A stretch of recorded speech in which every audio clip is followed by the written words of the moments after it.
ಏನವ್ರ ಹೆಸರು ತುಳಸಿ ದಾಸಪ್ಪ, ಅವನಿಗೆ ಟಿಕೆಟ್ ಸಿಕ್ಕಿತ್ತು ಕಾಂಗ್ರೆಸ್. ಅದಾದ್ಮೇಲೆ ಮತ್ತೆ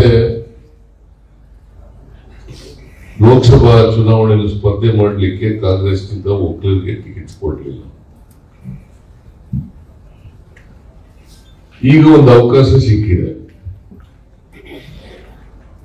ನಾನು ಈ ಸಾರಿ ಒಕ್ಕಲಿಗರನ್ನೇ ಕ್ಯಾಂಡಿಡೇಟ್ ಮಾಡಬೇಕು ಅಂತೇಳಿ ತೀರ್ಮಾನ ಮಾಡಿದೆ.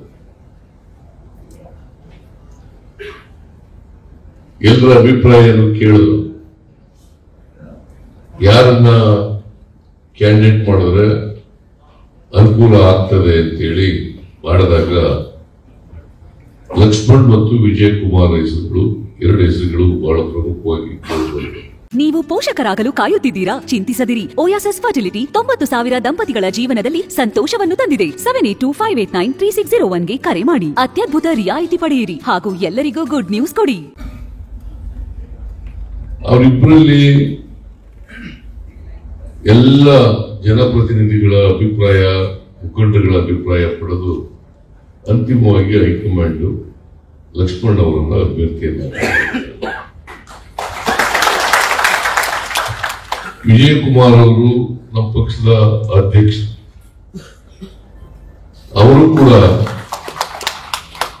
ಈಗ 10 ವರ್ಷಗಳಿಂದ ಅಧ್ಯಕ್ಷರಾಗಿ ಕೆಲಸ ಮಾಡಿದ್ದಾರೆ. ಪಕ್ಷಕ್ಕೆ ಅವರು ಕೂಡ ಕೆಲಸ ಮಾಡಿದ್ದಾರೆ.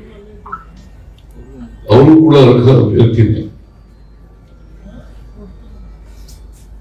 ಲೋಕಸಭಾ ಸದಸ್ಯರಾಗಲಿಕ್ಕೆ ಎಲ್ಲ ಅರ್ಹತೆಗಳು ಕೂಡ ಅವ್ರಿಗಿದಾವೆ. ಆದ್ರೆ ಒಬ್ಬರನ್ನೇ ಅಭ್ಯರ್ಥಿ ಮಾಡಕ್ಕಾಗಲ್ಲ. ಹಾಗಾಗಿ ಲಕ್ಷ್ಮಣ್ ಅವರನ್ನ, ಇವರಿಬ್ಬರ ನಡುವೆ ಲಕ್ಷ್ಮಣ್ ಅವರನ್ನ ಆಯ್ಕೆ ಮಾಡಿದ್ದಾರೆ. ಈಗ ಈ ಚುನಾವಣೆ ನಮಗೆ ಒಂದು ಸವಾಲು.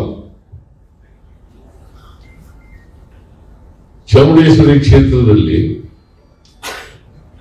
ಕಾಂಗ್ರೆಸ್ಸು ದುರ್ಬಲ ಅಲ್ಲ. ಕಾಂಗ್ರೆಸ್ಸು ದುರ್ಬಲ ಅಲ್ಲ. ನಾವು ಹಿಂದೆ ಸೋತಿದ್ರೆ ನಮ್ಮ ತಪ್ಪುಗಳಿಂದ ಸೋತಿದ್ದೀವೋ ಹೊರತು ಜನರು ನಮ್ಮನ್ನ ತಿರಸ್ಕಾರ ಮಾಡಿದ್ದಾರೆ ಅಂತಕ್ಕಂಥದ್ದು ಸರಿಯಲ್ಲ. ನಮ್ಮ ತಪ್ಪುಗಳಿಂದ ಸೋತಿರೋ. ನನಗೆ ರಾಜಕೀಯವಾಗಿ ಜನ್ಮ ಕೊಟ್ಟಿರ್ತಕ್ಕಂಥ ಕ್ಷೇತ್ರ ಇದು ಚಾಮುಂಡಿ. 73ರಲ್ಲಿ ನಾನು ಪಕ್ಷೇತರನಾಗಿ ಸ್ಪರ್ಧೆ ಮಾಡಿದೆ.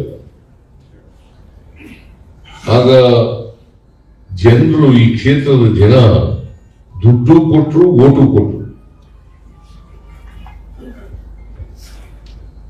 ದುಡ್ಡು ಕೊಟ್ಟರು, ಓಟು ಕೊಟ್ಟರು. ನನಗೆ ಜಾರ್ಜ್ ಫರ್ನಾಂಡಿಸ್ ಅವರು 10,000 ರೂಪಾಯಿ ಕೊಟ್ಟಿದ್ರು ಆ ಚುನಾವಣೆಯಲ್ಲಿ. ನಮ್ಮೂರಿನಲ್ಲಿ 10,000 ಕಲೆಕ್ಟ್ ಮಾಡಿಕೊಟ್ಟಿದ್ರು. 20,000. ನನಗೆ ಒಟ್ಟು 63,000 ಚುನಾವಣೆ ಖರ್ಚಾಯಿತು. ಈ 43,000 ಜನಗಳೇ ಕೊಟ್ಟಿದ್ದು ದುಡ್ಡು ಅಲ್ಲ.